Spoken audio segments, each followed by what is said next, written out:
আসসালামু আলাইকুম ভিউয়ার্স, আমি আপনাদের সবাইকে স্বাগতম জানাচ্ছি আমাদের চ্যানেলে। আজ আমি আপনাদের সাথে শেয়ার করতে যাচ্ছি এমন একটা গল্প যা শুনে আপনাদের পিঠে ঠান্ডা স্রোত বয়ে যাবে। এই গল্পটা আমাকে পাঠিয়েছেন আমাদের একজন সাবস্ক্রাইবার, নাম রিয়াজ। কিন্তু গল্পটা একদম সত্যি। ঘটনাটা ঘটেছে এই বছরেরই মার্চ মাসে নরসিংদীর শিবপুর উপজেলার কালিয়াকৈর গ্রামে। ভিডিওটা যদি ভালো লাগে তাহলে লাইক, কমেন্ট আর সাবস্ক্রাইব করতে ভুলবেন না। আর হ্যাঁ, রাতের বেলা একা একা শুনবেন না এই গল্পটা। চলুন শুরু করা যাক। আমার নাম রিয়াজ, বয়স 22।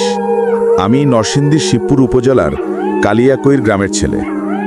আমাদের গ্রামটা শীতলক্ষা নদী পারে। গ্রামের একদম পূর্ব দিকে একটা পুরানো শ্মশান ঘাট আছে, যার নাম কালীঘাট শ্মশান। এই শ্মশানটা নিয়ে গ্রামে অনেক গল্প আছে।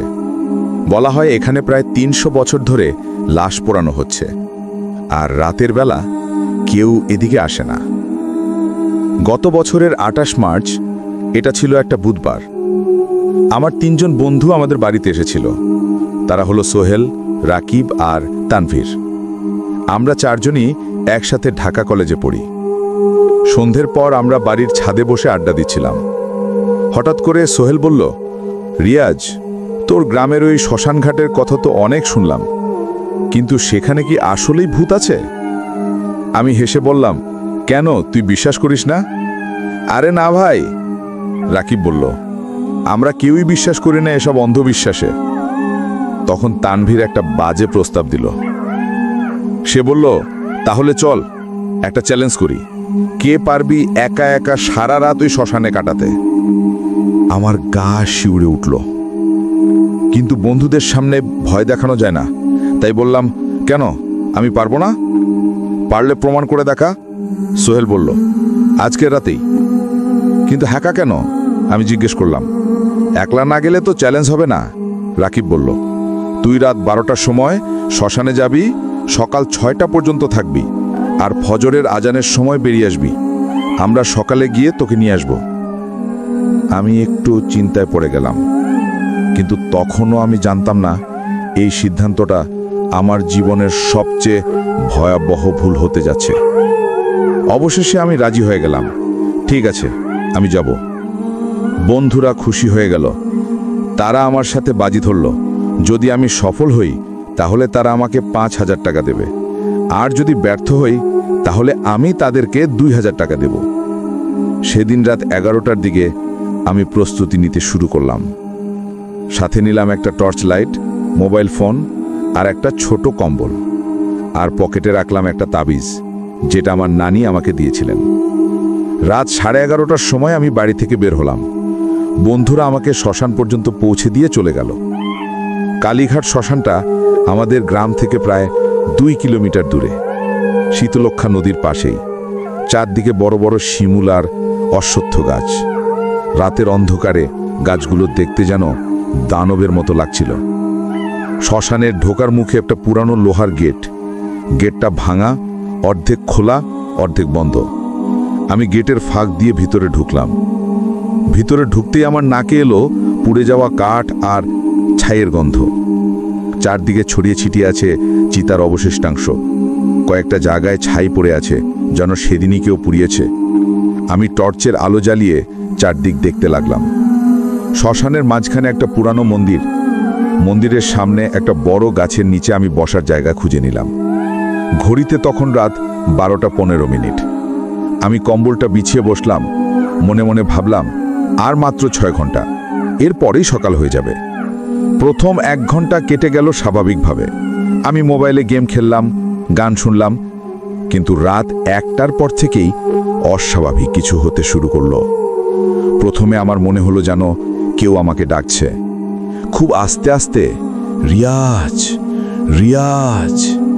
আমি চারদিকে তাকালাম, কিন্তু কাউকে দেখলাম না। ভাবলাম হয়তো বাতাসের শব্দ, কিন্তু শব্দটা আবার এলো, এবার আরো স্পষ্ট, রিয়াজ, এদিকে এসো। আমার গায়ে কাঁটা দিয়ে উঠল, কিন্তু সাহস করে চিৎকার করে জিজ্ঞেস করলাম, কে কে আছো সেখানে? কোনো জবাব এলো না। চারদিক একদম নিস্তব্ধ। রাত 2টার দিকে আমি দেখলাম শ্মশানের উত্তর দিকে একটা নীল আলো জ্বলছে। আলোটা খুব ধীরে ধীরে নড়ছে, যেন কেউ একটা লণ্ঠন নিয়ে হাঁটছে। আমি ভাবলাম হয়তো কোনো রক্ষী বা কেয়ারটেকার, কিন্তু এই রাতে এখানে কে আসবে? আলোটা ধীরে ধীরে আমার দিকে এগিয়ে আসছিল। আমি টর্চ জ্বালিয়ে সেদিকে তাক করলাম, কিন্তু টর্চের আলো পড়তেই আমি যা দেখলাম তা আমার জীবনের সবচেয়ে ভয়াবহ দৃশ্য। একটা মানুষ, না মানুষ নয়, একটা কিছু আমার দিকে এগিয়ে আসছিল। তার পুরো শরীর পুড়ে গিয়েছিল, চামড়া ছিলে গিয়েছিল জায়গায় জায়গায়, চোখের জায়গায় 2টো কালো গর্ত, মুখ দিয়ে নীল ধোঁয়া বেরোচ্ছিল। আমি এত ভয় পেয়ে গেলাম যে চিৎকার করতে পারলাম না। হাত পা কাঁপতে লাগলো। টর্চটা আমার হাত থেকে পড়ে গেল। ওটা আমার কাছে এসে থেমে গেল। তারপর একটা ভাঙা গলায় বলল, তুমি তুমি এখানে কেন এসেছো? আমি কোনো জবাব দিতে পারলাম না, শুধু কাঁপছিলাম। তুমি জানো না রাতের বেলা এখানে আসা যায় না? ওটা বলল, এখানে আমাদের সময়। আমি অনেক কষ্টে বললাম, আমি। চুপ! ওটা চিৎকার করলো, আর সাথে সাথে চারদিক থেকে আরো অনেক আত্মা এসে ঘিরে ধরল আমাকে। কেউ পুড়ে গিয়েছিল, কেউ পচে গিয়েছিল, আর কেউ বা একদম হাড়ের কঙ্কাল। সবাই আমার দিকে তাকিয়ে আছে। আত্মারা আমাকে ঘিরে ধরার পর তারা আমার সাথে এমন সব কাজ করতে লাগলো যে আমি কোনোদিন ভুলবো না। প্রথমে তারা আমার শরীরে হাত দিতে লাগলো। তাদের স্পর্শ ছিল বরফের মতো ঠান্ডা। যেখানেই তারা হাত দিচ্ছিল সেখানেই যেন কেউ ছুরি দিয়ে কেটে দিচ্ছিল। আমি চিৎকার করতে চাইছিলাম, কিন্তু গলা দিয়ে কোনো আওয়াজ বেরোচ্ছিল না। মনে হচ্ছিল যেন কেউ আমার গলা চিপে ধরে আছে। তারপর একটা আত্মা আমার কানে ফিসফিস করে বলল, তোমাকে আমাদের সাথে থাকতে হবে চিরকালের জন্য। না, আমি মনে মনে চিৎকার করলাম। আর একটা আত্মা বলল, এই জায়গায় যারা রাতে আসে তারা আর বেরোতে পারে না, তোমাকেও পারতে দেব না। তারা আমাকে মাটিতে ফেলে দিল।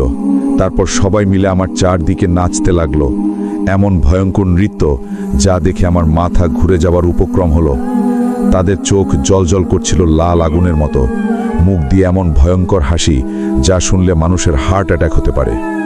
আমি চোখ বন্ধ করে শুধু একটাই কথা মনে মনে বলছিলাম, হে আল্লাহ, আমাকে বাঁচান। কিন্তু আত্মারা আমার চোখ খুলে দিল জোর করে, বলল, চোখ বন্ধ করার দরকার নেই, দেখো আমাদের, দেখো আমরা কেমন। যেই আত্মাটি প্রথমে আমার কাছে এসেছিল সে আমার খুব কাছে এসে বলল, তুমি জানো তো আমি কে? আমি মাথা নাড়লাম। আমি এই শ্মশানে পুড়ে মরে গিয়েছিলাম 50 বছর আগে। আমার নাম ছিল করিম। আমি ভুল করে জীবিত অবস্থায় চিতায় পড়ে গিয়েছিলাম। সবাই ভেবেছিল আমি মরে গেছি, কিন্তু আমি তখনও জীবিত ছিলাম। এটা শুনে আমার সারা শরীর কেঁপে উঠল। আগুনে পুড়তে পুড়তে আমি চিৎকার করেছিলাম, কিন্তু কেউ শুনতে পায়নি। আমি ধীরে ধীরে জ্বলে মরেছি। আর একটা আত্মা এগিয়ে এলো। সে বলল, আমি নদীতে ডুবে মরেছিলাম। আমার নাম ছিল সুলতানা, কিন্তু আমার লাশ পাওয়া যায়নি।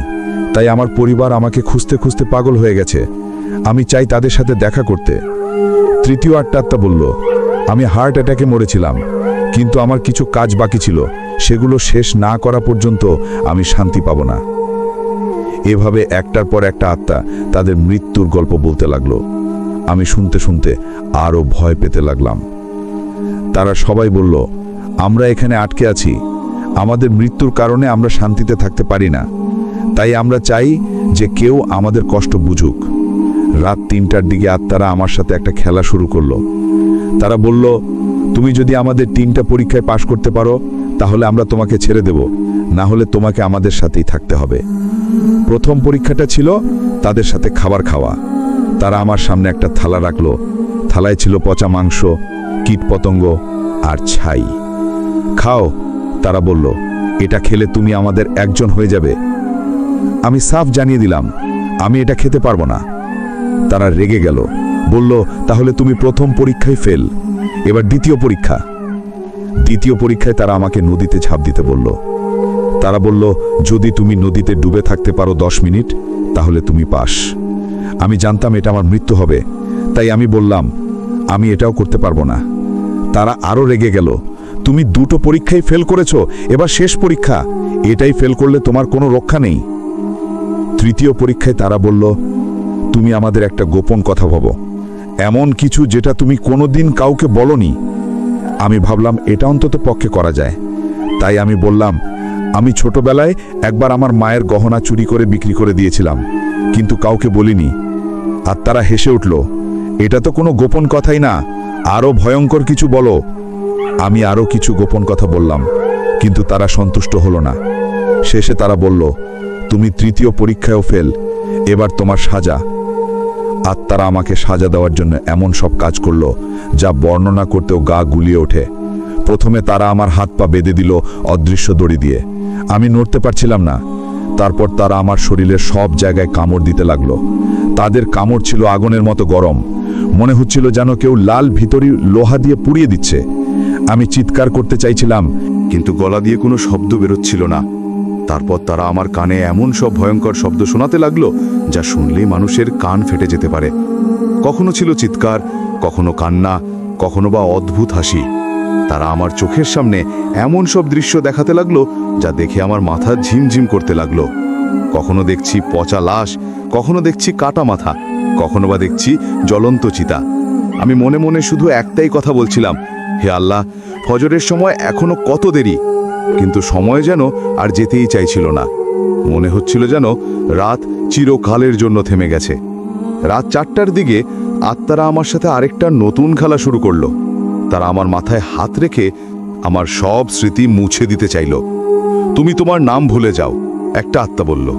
আমি বলার চেষ্টা করলাম আমার নাম রিয়াজ, কিন্তু মনে হচ্ছিল যেন নামটা ঠিক মতো মনে করতে পারছি না।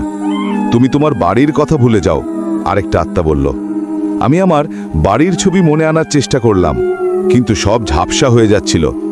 তুমি তোমার পরিবারের কথা ভুলে যাও, তৃতীয়টা বলল।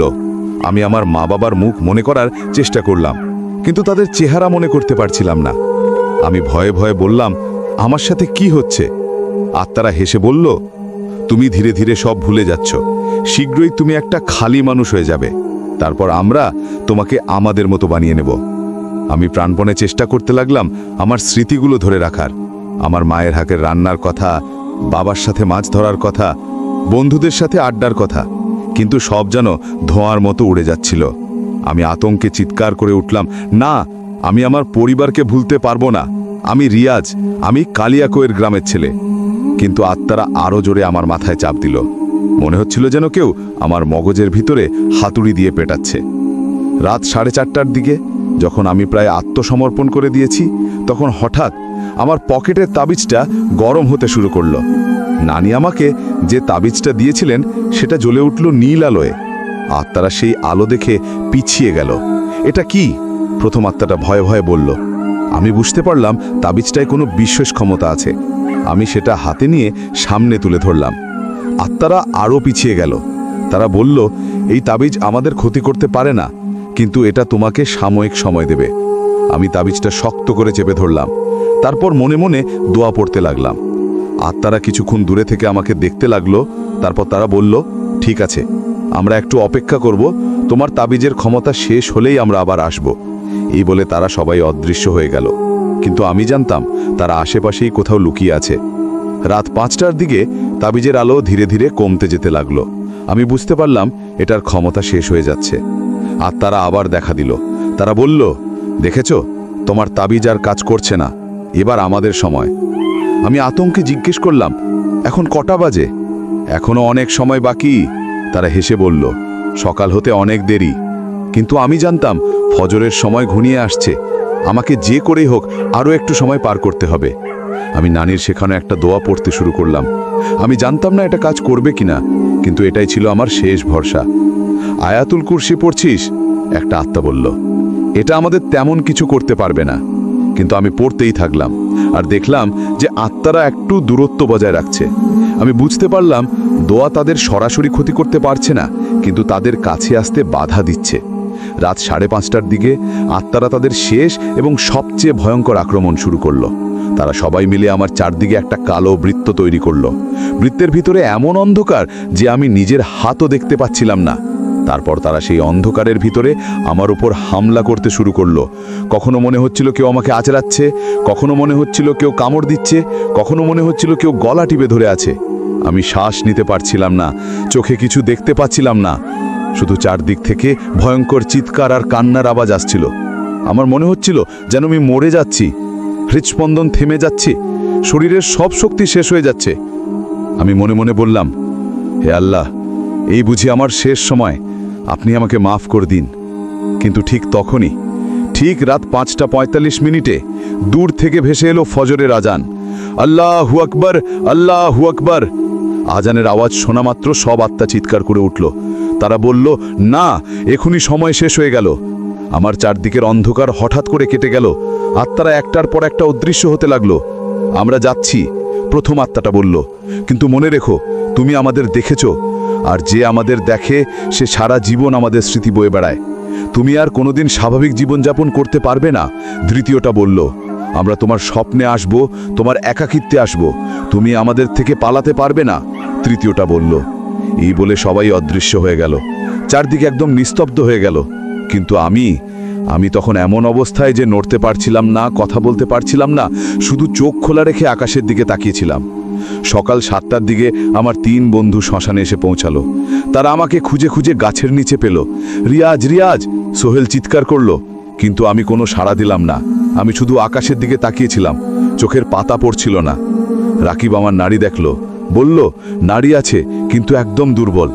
তানভীর আমার মুখের কাছে কান রাখলো, বলল, শ্বাস নিচ্ছে কিন্তু খুবই আস্তে।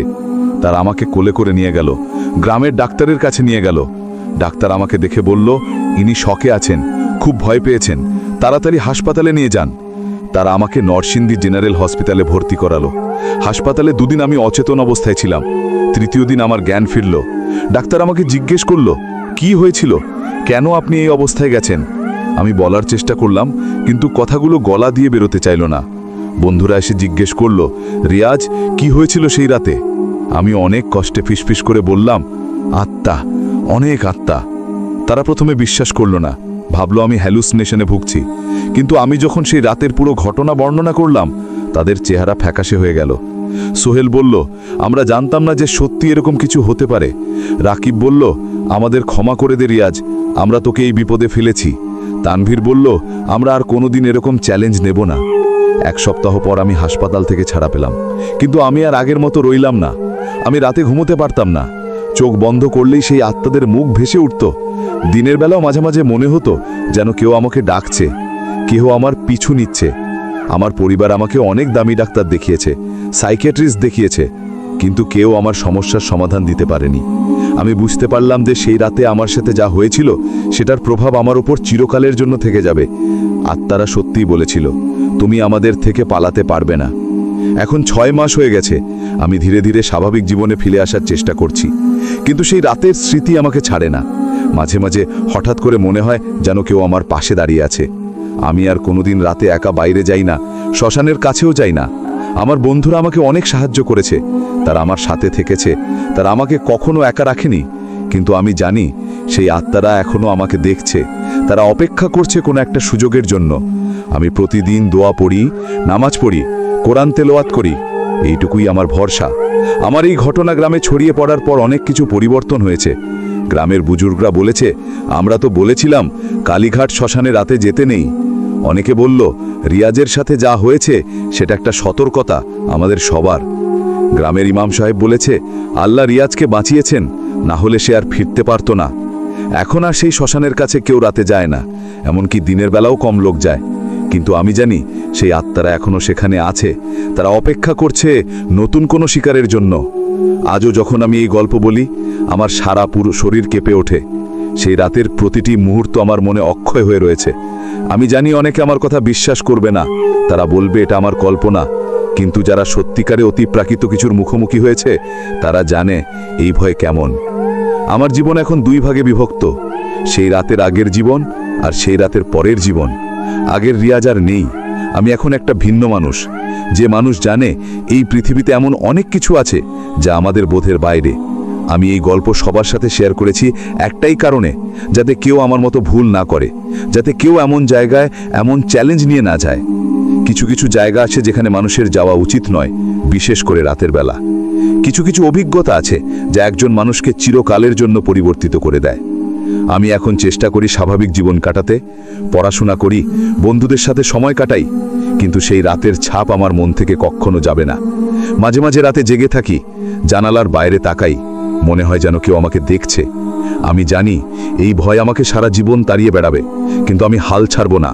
আমি বেঁচে আছি, আর এটাই অনেক বড় একটা ব্যাপার, কারণ সেই রাতে আমার মৃত্যু হওয়ার কথা ছিল। যারা এই গল্প শুনছেন তাদের কাছে আমার অনুরোধ, কোনোদিন এমন কোনো চ্যালেঞ্জ নেবেন না, কোনোদিন রাতে এমন কোনো জায়গায় একা যাবেন না। এই পৃথিবীতে এমন অনেক কিছু আছে যা আমরা জানি না, বুঝি না এবং জানা উচিত নয়। কিছু রহস্যই থাকতে দেওয়া ভালো। ভিডিওটি যদি ভালো লেগে থাকে তাহলে লাইক বাটনে ক্লিক করুন, কমেন্ট করে জানান আপনাদের মতামত, আর চ্যানেলটি সাবস্ক্রাইব করে পাশে থাকুন। আপনাদের কাছেও যদি এরকম কোনো সত্যি ঘটনা থাকে তাহলে আমাদের কাছে পাঠান, আমরা সেটা সবার সাথে শেয়ার করব। এখানেই শেষ করছি আজকের জন্য। আল্লাহ হাফিজ।